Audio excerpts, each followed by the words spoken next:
Assalamualaikum warahmatullahi wabarakatuh. Pemirsa apa kabar? Senang sekali berjumpa lagi bersama saya Konita Malina Amalia pada kesempatan kali ini.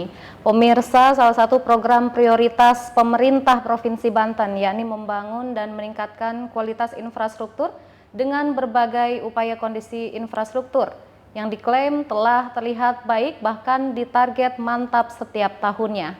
Membangun infrastruktur mantap bukan tanpa alasan, karena dengan kualitas infrastruktur yang baik tentu akan mendongkrak ekonomi daerah.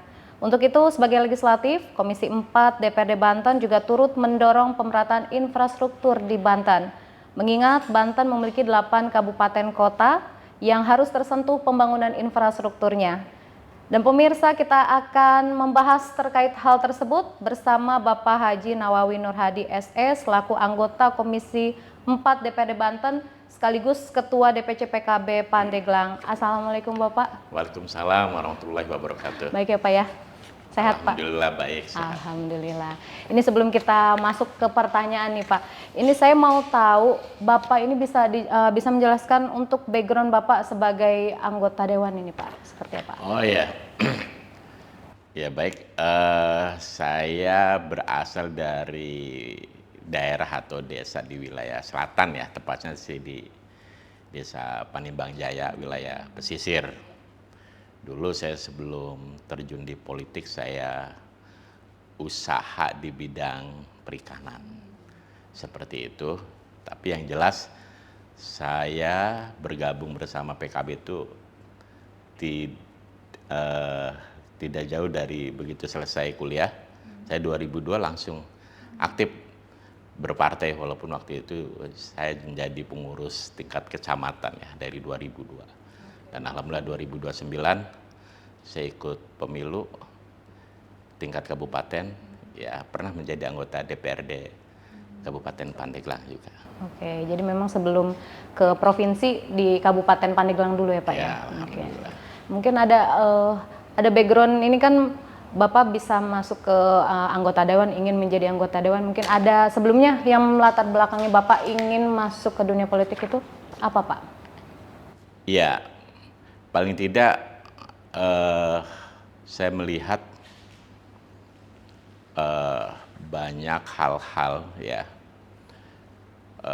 yang harus disampaikan masyarakat, terutama waktu itu saya melihat wilayah selatan yang begitu pada saat itu ya begitu tertinggalnya ya, begitu ketinggalannya.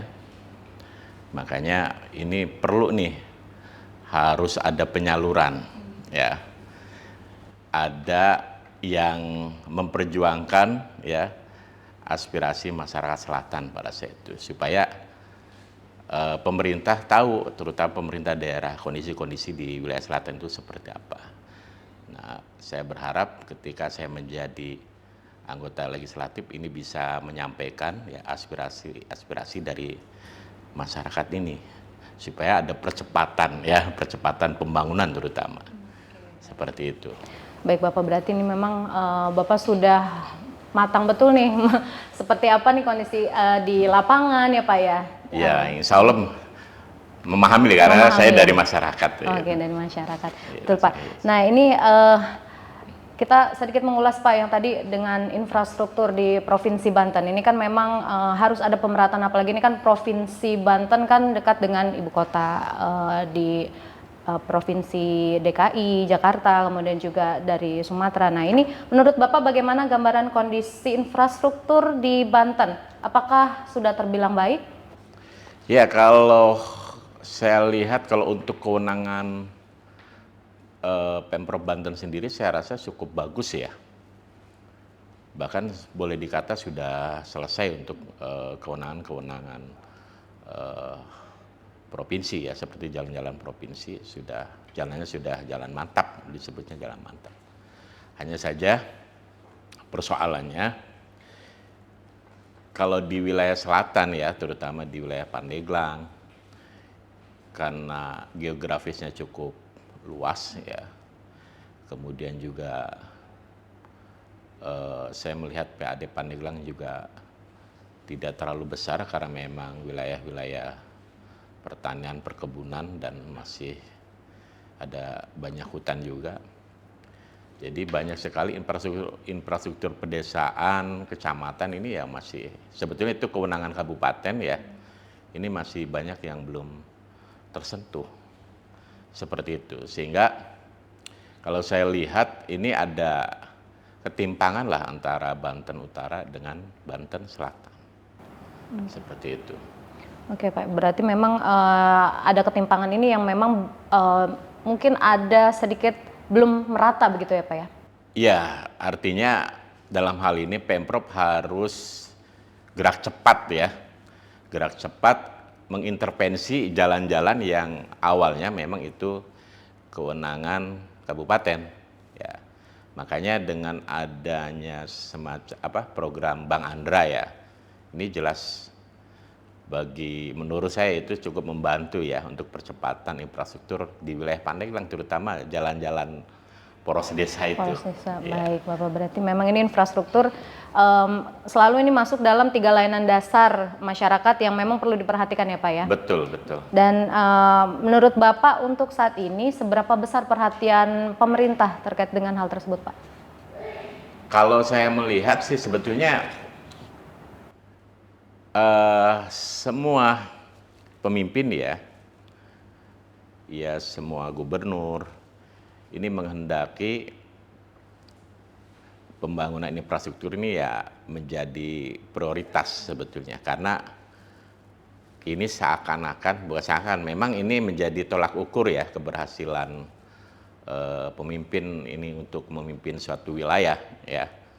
Maju apa tidak, masyarakat maju apa tidak, kadang-kadang memang tolak ukurnya dari infrastruktur. Makanya mau tidak mau memang pemerintah harus fokus di sini ya, fokus di infrastruktur, terutama infrastruktur jalan ya, supaya ya akses masyarakat ini ya bisa lebih baik lagi seperti itu.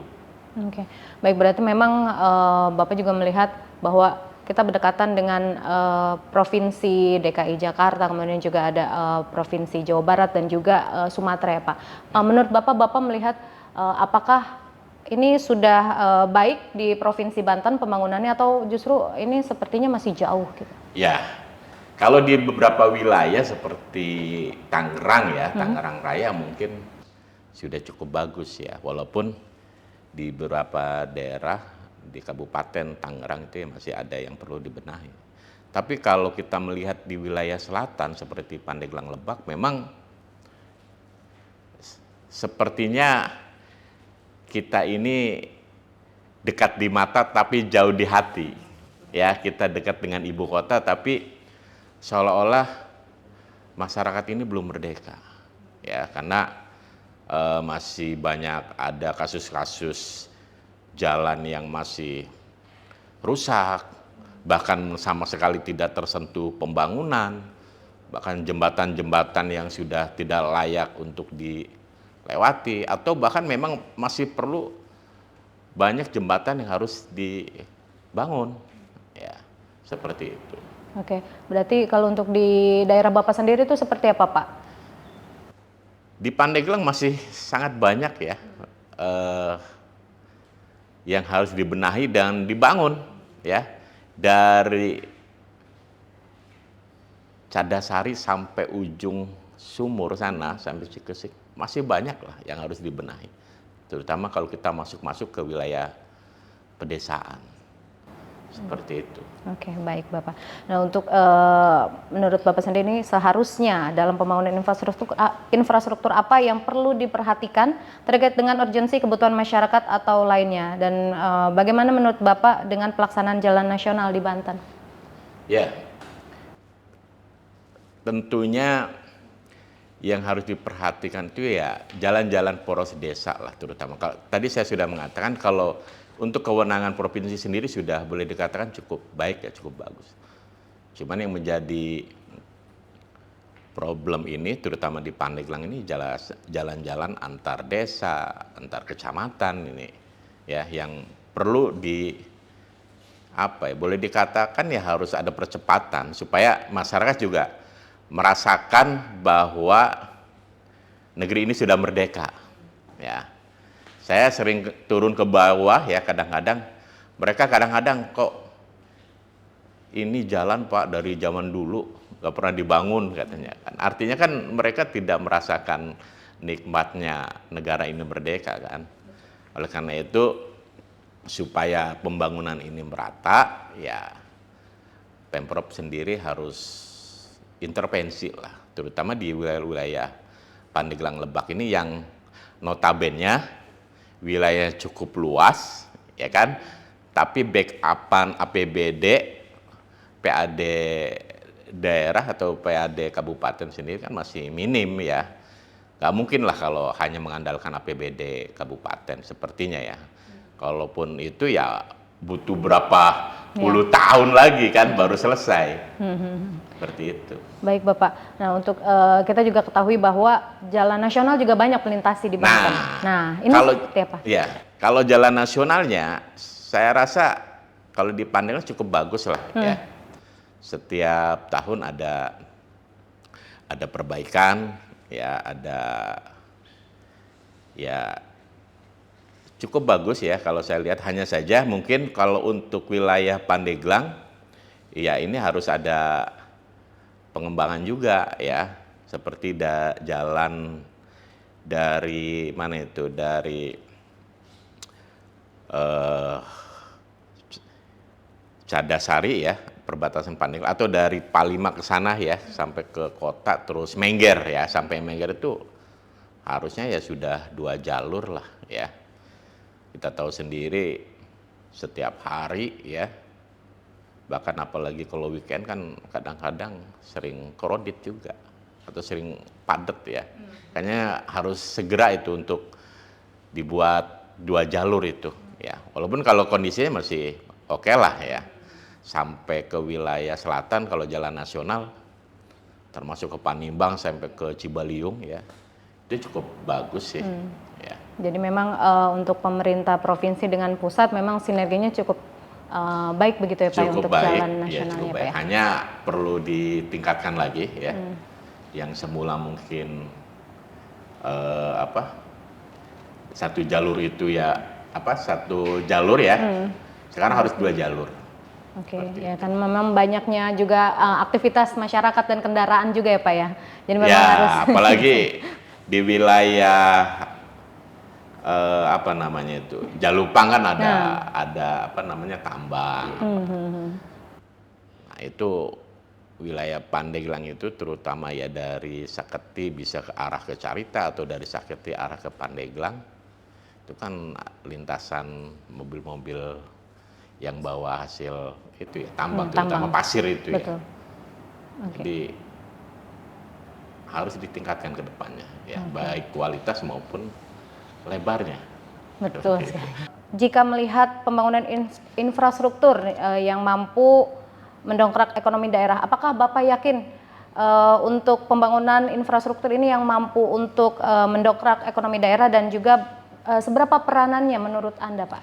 Ya, di kawasan Pandeglang Lebak terutama Pandeglang ya, ini kan banyak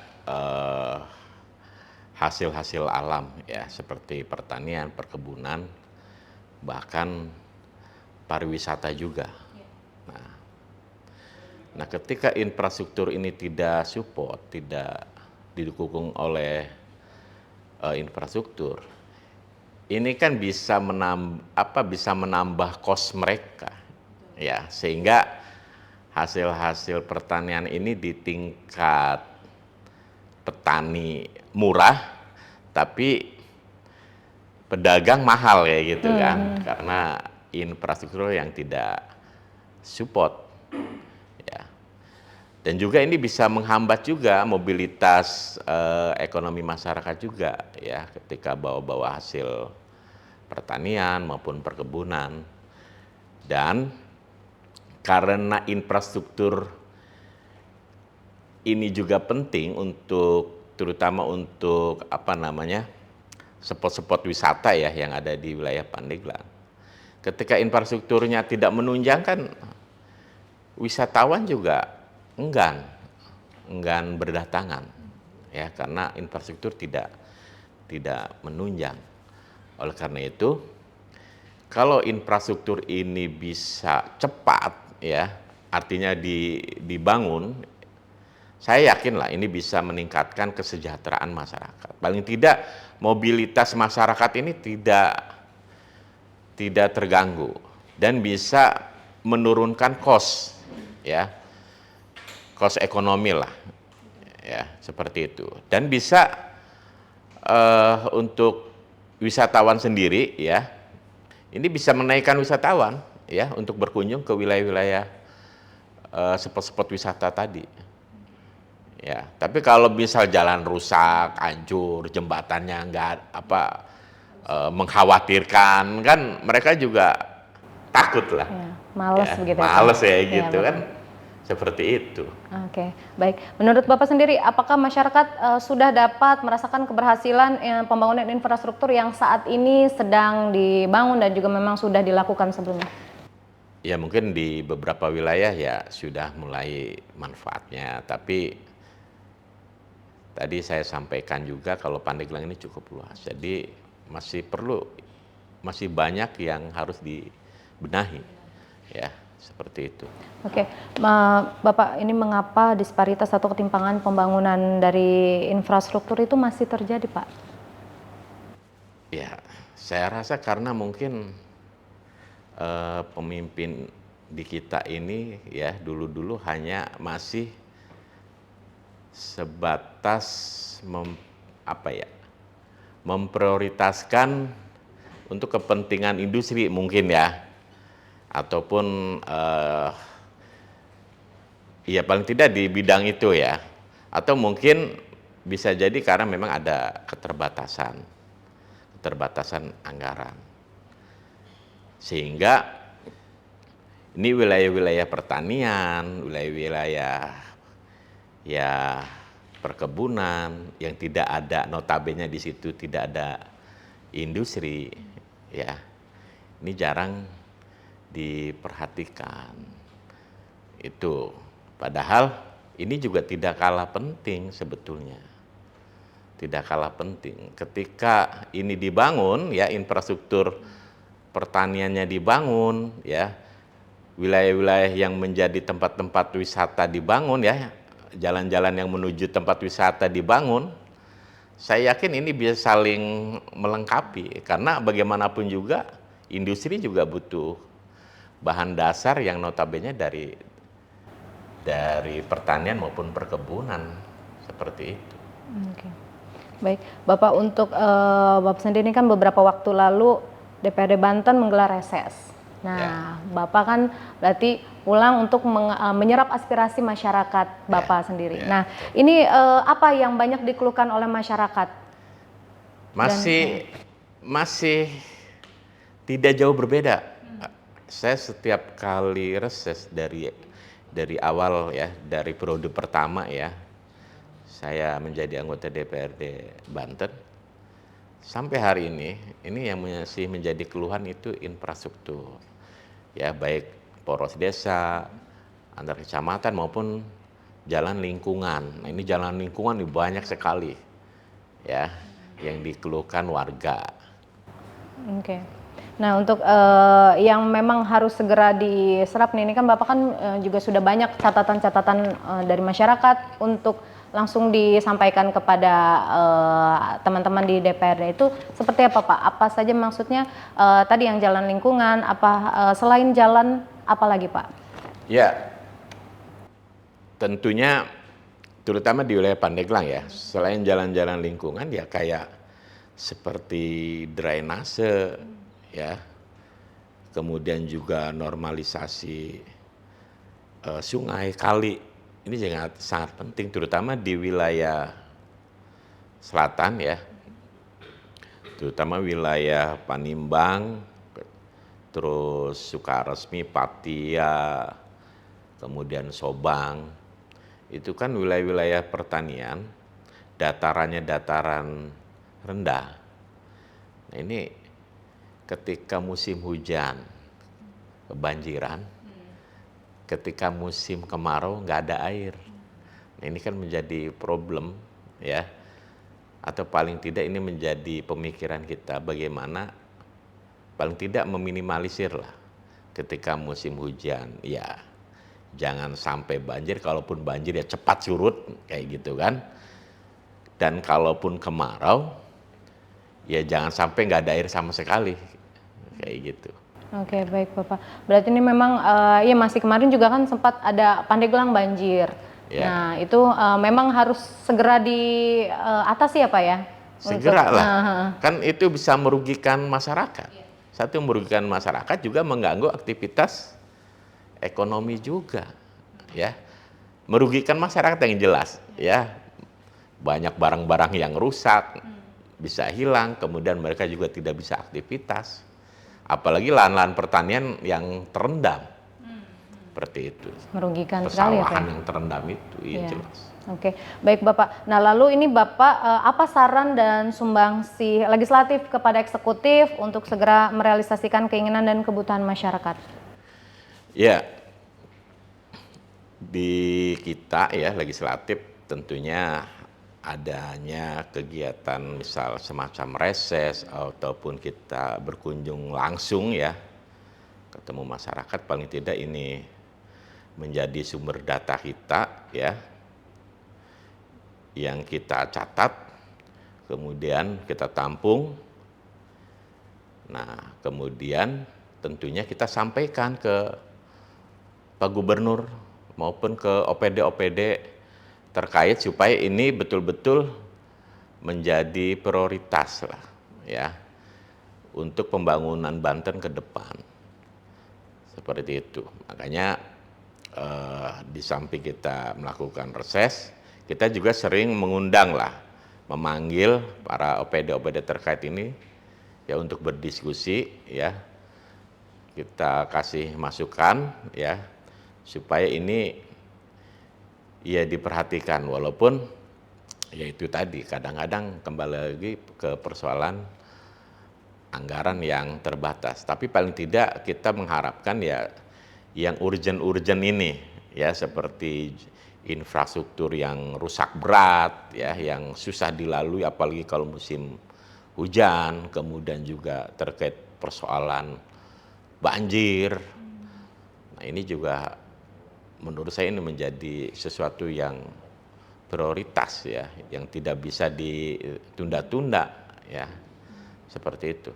Baik Bapak, apa masukan Bapak sendiri dan dorongan Bapak untuk pemerintah Provinsi Banten agar melek terhadap daerah-daerah yang membutuhkan sentuhan tangan dari provinsi Pak?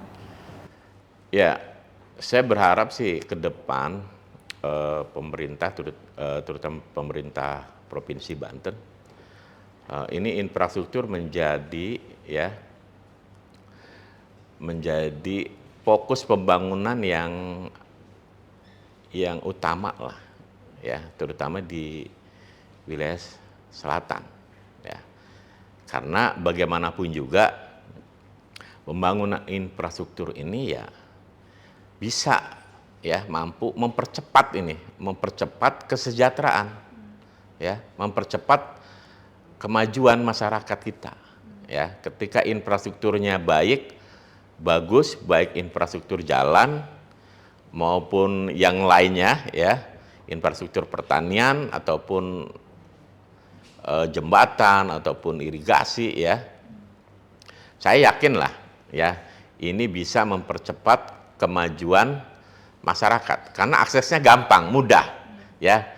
Investor bisa saja ketika ini bagus aksesnya ya, ini bisa masuk, terutama kalau di wilayah selatan itu ya wisata ini ya, banyak spot-spot wisata yang masih belum terekspor lah ya oleh masyarakat kita. Nah, ketika ini infrastrukturnya bagus, insya Allah lah ya, ini bisa menjadi daya tarik wisatawan juga ke depannya, di samping ya bisa membantu masyarakat, terutama masyarakat pertanian maupun perkebunan. Seperti itu. Oke Bapak, mungkin ada harapan atau juga pesan yang ingin disampaikan kepada pemerintah provinsi terkait dengan infrastruktur yang ada di Banten, khususnya di dapil Bapak di Pandeglang yang memang harus segera diperbaiki? Ya, tentunya saya juga mendukung apa yang menjadi program Pak Gubernur ya, Pak Andra Soni dan Pak Dimyati terkait program Bank Andra yang sekarang sudah berjalan. Ini sangat membantu sekali untuk percepatan infrastruktur, pembangunan di Pandeglang. Mudah-mudahan program-program semacam ini ditingkatkan ya, ditingkatkan sampai persoalan-persoalan infrastruktur ya, apalagi jalan ini, akses jalan ini bisa tuntas di wilayah selatan, sehingga yang namanya ketimpangan atau disparitas ini antara wilayah utara dan selatan ini tidak terjadi di Banten. Semua masyarakat Banten merasakan pembangunan infrastruktur, merasakan kehadiran pemerintah atau Pemprov Banten. Oke, baik. Terima kasih Bapak. Nih mudah-mudahan didengar aspirasi dari masyarakat lewat Bapak, dan mungkin setelah itu mungkin ada perbaikan begitu ya Pak ya, mudah-mudahan. Ya, insya Allah saya yakin dan optimis lah, karena ini pemimpin baru ya, gubernur baru, saya rasa punya semangat yang luar biasa, apalagi visi misinya sangat jelas ya, membangun Banten maju, adil dan merata ya, serta bebas korupsi. Nah, ini adil dan merata ini yang membuat saya sangat optimis ya. Kedepannya Banten tidak ada ketimpangan pembangunan ya. Insya Allah ya, bersama Pak Andra dan Pak Dim ini. Ya. Baik, Bapak, terima kasih Pak dengan obrolannya kali ini. Mudah-mudahan terima kasih atas kesempatannya juga. Iya Bapak, mudah-mudahan ini langsung dituntaskan segera ya Pak untuk infrastruktur di harapan kita Pandeglang. seperti itu. Baik. Pemirsa, demikian obrolan kita kali ini. Terima kasih atas kebersamaan Anda. Saya Konita Malina Amalia beserta kru yang bertugas. Pamit, sampai jumpa. Wassalamualaikum warahmatullahi wabarakatuh.